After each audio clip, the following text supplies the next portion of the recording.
En esta clase vamos a ver unos tipos de movimientos muy peculiares, los movimientos rectilíneos, de los cuales vamos a poderlos clasificar en uniformes, uniformemente acelerados, y movimientos rectilíneos generales, los cuales no cumplen las normas de los otros dos. Este tipo de movimientos los podremos encontrar en multitud de objetos que nos encontramos habitualmente, como por ejemplo el desplazamiento de un ascensor, cuando nosotros lanzamos una piedra o vamos montados en un coche. Todos esos movimientos se podrán estudiar a partir de las ecuaciones de los movimientos rectilíneos que vamos a ver ahora mismo. ¿Vale? Así que vamos a empezar con el movimiento rectilíneo uniforme, el cual simplemente tiene como premisa que la aceleración es nula, o sea, la aceleración es igual a cero y esa aceleración no cambia en ningún instante de tiempo. Así que nosotros podremos tener sistemas así cuando tengamos movimientos que no cambie la velocidad. Eso quiere decir que ese movimiento ni se acelera ni se desacelera, sino que lo que vamos a tener es un movimiento constante. Por ejemplo, si nosotros vamos montados en un coche que va a 50 km/h de forma constante, en línea recta, sin cambiar, ¿vale? Porque los vectores de velocidad pueden cambiar tanto en módulo como en dirección, ¿vale? Si no hay aceleración, no cambiará en ninguna de las dos. Tenemos un movimiento uniforme, pues lo que vamos a tener, podremos sacar de forma sencilla cuál es su velocidad y cuál es su posición. Como no hay aceleración, la velocidad va a ser constante y la velocidad que nosotros vamos a tener al inicio va a ser igual a la velocidad que vamos a tener al final de este movimiento. O sea, la v de t, o sea, la velocidad en cualquier instante de tiempo va a ser igual a la velocidad en el instante inicial, v0, o en cualquier otro instante, porque va a ser siempre igual, básicamente. ¿Y cómo vamos a sacar la posición? Pues sencillo, nosotros vamos a coger y la posición va a ser simplemente la integral de esa velocidad. Si nosotros cogemos y hacemos la integral de una constante, pues lo que nos va a quedar es esa constante multiplicada por el tiempo y como es una integral indefinida nos va a quedar el término independiente. Para conseguir sacar el valor de ese término independiente lo que damos son condiciones iniciales las que nos diga el enunciado. Así que lo que nosotros vamos a hacer es que r de t cuando t es igual a 0 va a ser igual a la velocidad que tengamos por 0 igual a la constante. O sea, el valor que nosotros tenemos de posición inicial va a ser igual a ese término independiente. Así que finalmente nos queda una expresión muy sencilla en la que tenemos que la posición en cualquier instante de tiempo va a ser igual a la posición inicial más la v de 0 por t. Con esta expresión nosotros lo que podremos calcular pues son distintas cosas. Por ejemplo, ¿qué distancia va a recorrer en 20 minutos? ¿Cuánto tiempo habrá pasado para haber alcanzado, por ejemplo, Nueva York? Lo que queramos, ¿vale? O sea, cualquier cosa que sea relacionar distancia con tiempo las podremos hacer a través de esta ecuación. Simplemente pues tendremos que estar atentos de lo que nos piden en el enunciado y lo veremos. ¡Hey! Se me olvidó decirte, debajo del vídeo encontrarás ejercicios de cómo aplicar el MRU. Si tienes cualquier duda, pregúntame, estaré encantado de ayudarte. Ahora vamos a pasar a ver los movimientos rectilíneos uniformemente acelerados. Pues, a partir de ahora, MRUA, ¿vale? Para no volvernos locos. Vale, estos movimientos lo que van a tener es una aceleración constante y distinta de cero, ¿vale? Eso es muy importante. La aceleración podrá ser positiva o negativa. Nos da igual, eso dependerá de cómo cojamos los ejes y cómo estudiemos el movimiento realmente. ¿Cómo va a quedar entonces la velocidad? Pues la velocidad en estos casos sí que va a cambiar respecto del tiempo. Lo que vamos a tener es un objeto que poco a poco está acelerando. Por ejemplo, sería este objeto que inicialmente está parado y de repente empieza a acelerar. O, por ejemplo, este, ¿vale? Nosotros lo soltamos con velocidad 0 y poco a poco va cogiendo más y más velocidad. Esto es un MRUA, ¿vale? ¿A qué aceleración está experimentando este objeto? Pues la aceleración de la gravedad, que nosotros la aproximaremos a 9,8, que si cogemos ya el segundo decimal pues sería 9,81, ¿vale? Y así pues podríamos coger todos los decimales, pero no hace falta, ¿vale? Para esta asignatura con un decimal nos sobraría. Bien, entonces, en este tipo de movimientos, pues ese objeto va a tener una velocidad variable. ¿Cómo calculamos esa velocidad? Pues haciendo la integral de la aceleración. Si nosotros hacemos la integral de esa aceleración, que es constante, pues lo que nosotros vamos a tener es que la velocidad es igual a la aceleración por el tiempo más un término independiente, que nos sale siempre que hacemos una integral indefinida. Ya no vamos a repetir más esto, ¿vale? Para que no no repetirme tanto. Entonces, ¿cómo sacamos este determinado independiente? Pues como lo hemos hecho siempre, con unas condiciones concretas, ¿vale? Podría ser unas condiciones en t igual a 1, en t igual a 2. Lo que hace falta es conocer cuál es la velocidad en un instante de tiempo determinado. Normalmente los enunciados lo que nos dan es las condiciones iniciales, o sea, la velocidad que tiene el objeto en t igual a 0.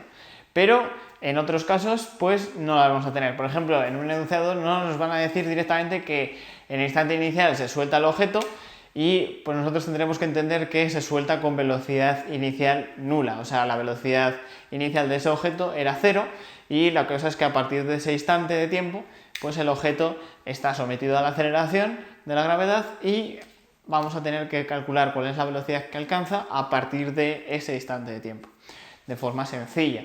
Por ejemplo, vamos a continuar con ese ejemplo que es muy sencillo para entender los MRU.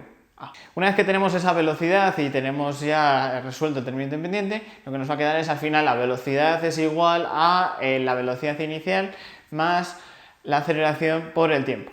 Que si nosotros queremos sacar cuál es el desplazamiento de ese objeto, pues no nos queda otra que hacer la integral de la velocidad.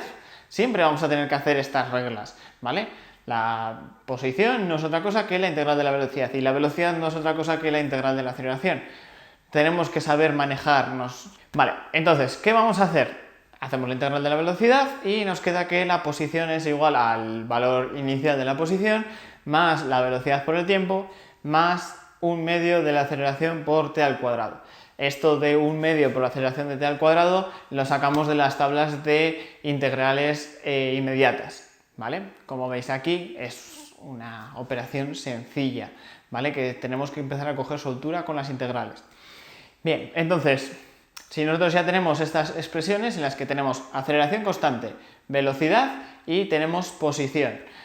Con estas ecuaciones nosotros podremos estudiar los movimientos rectilíneos uniformemente acelerados, como soltar un objeto en el espacio y saber a qué velocidad va a chocar contra el suelo cuando está a 5 metros de altura o qué velocidad va a llegar a coger cuando hayan pasado 5 segundos.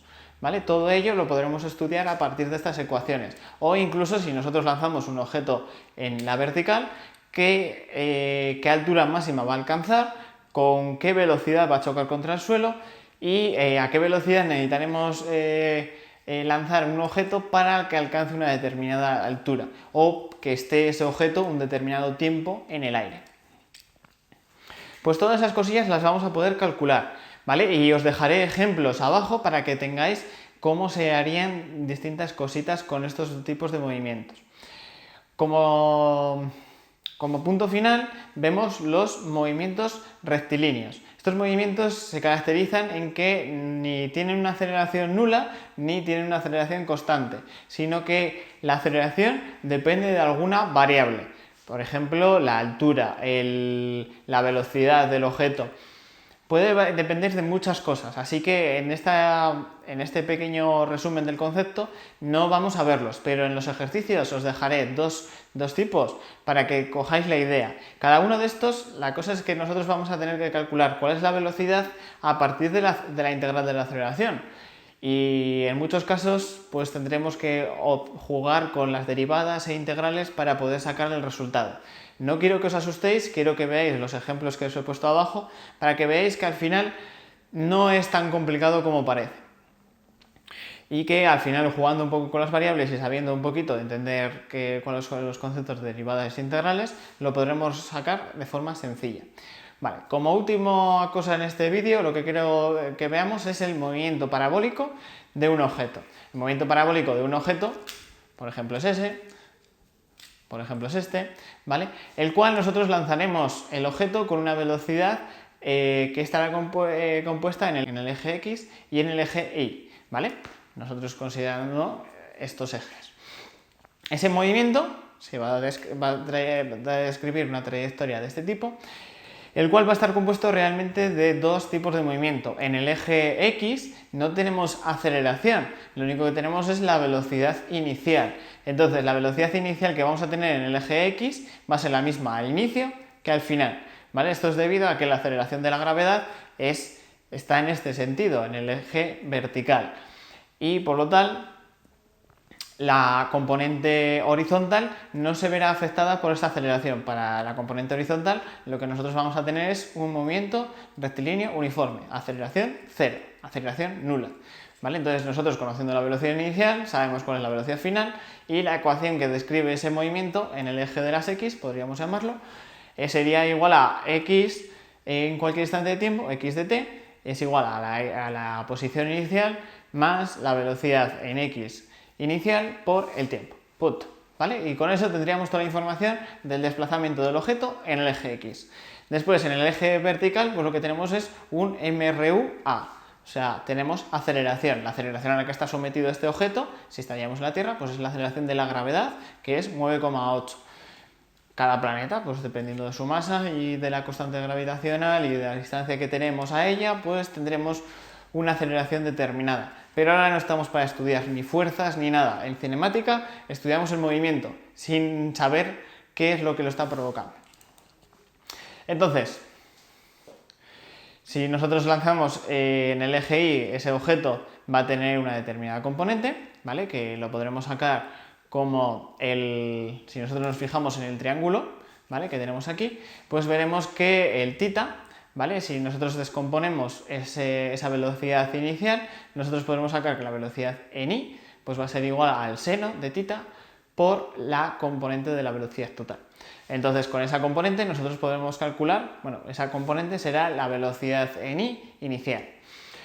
Podremos sacar la velocidad que tenemos en cualquier instante de tiempo en el eje Y, haciendo que velocidad en y de t va a ser igual a la velocidad en y inicial más la aceleración por el tiempo. Que en este caso la aceleración es un vector que está en el eje que está apuntando hacia abajo, ¿vale? Como podéis ver, y que su valor es de 9,8. Que si nosotros lo aplicamos a nuestra ecuación, pues lo que nos va a quedar es que la velocidad en cualquier instante de tiempo en el eje Y va a ser igual a la velocidad inicial en y menos 9,8 por t. Como vemos, aquí esa aceleración lo que está haciendo es que si nosotros hemos lanzado el objeto hacia arriba, en poco tiempo esa velocidad va a ir decreciendo, esa velocidad va a ir decreciendo poco a poco hasta que va a llegar a su altura máxima, en la que la velocidad en y será 0, y a partir de ese momento la velocidad se va a convertir en negativa, ¿vale? Y poco a poco será más y más negativa, ¿vale? Hasta que golpee contra el suelo y se detenga el objeto. Vale, pues entonces tenemos formas ya de entender cómo va a ser este sistema. Si nosotros queremos calcular la altura máxima, lo que tendremos que ver es en qué instante de tiempo la velocidad en y es igual a 0. Si nosotros queremos ver cuándo choca contra el suelo, tendremos que ver a qué altura está el suelo y ver cuándo la ecuación de la posición de ese MRU-A en el eje Y toca contra el suelo. Lo más normal es que el suelo esté a cota 0. Entonces, si nosotros igualamos la ecuación de la posición y la ponemos igual a 0, pues automáticamente conseguiremos sacar el tiempo en el que el objeto ha chocado contra el suelo. Teniendo ese tiempo, lo que nosotros podremos sacar es qué desplazamiento hemos tenido en el eje X, ya que hemos tenido un desplazamiento uniforme, un desplazamiento sin aceleraciones. Y sustituyendo en esa ecuación de X, sustituyendo el valor del tiempo, pues obtendremos el desplazamiento en el eje horizontal y podremos saber cuánto nos hemos desplazado. Hay formas, pero ya empieza a complicarse la cosa, que podemos optimizar el ángulo de lanzamiento para conseguir sacar el máximo desplazamiento. Pero esto se suele complicar en el momento que tenemos condiciones iniciales, en el que ese objeto, en vez de lanzarse de cota 0, lo tenemos a una altura. ¿Vale? Os dejaré un pequeño ejemplo de cómo se calcularía cuando está a cota 0 para aquellos que quieran aprender. Vale, y con esto habríamos terminado, ¿vale? En los ejemplos de abajo tendréis todos los ejercicios resueltos de forma sencilla, ¿vale? De forma directa, explicando por qué se hacen cada una de las cosas. Si tenéis cualquier duda de las cosas que hemos explicado ahora, podéis ponerlo en los comentarios. Estaré encantado de ayudaros con todas ellas y os espero en el siguiente vídeo.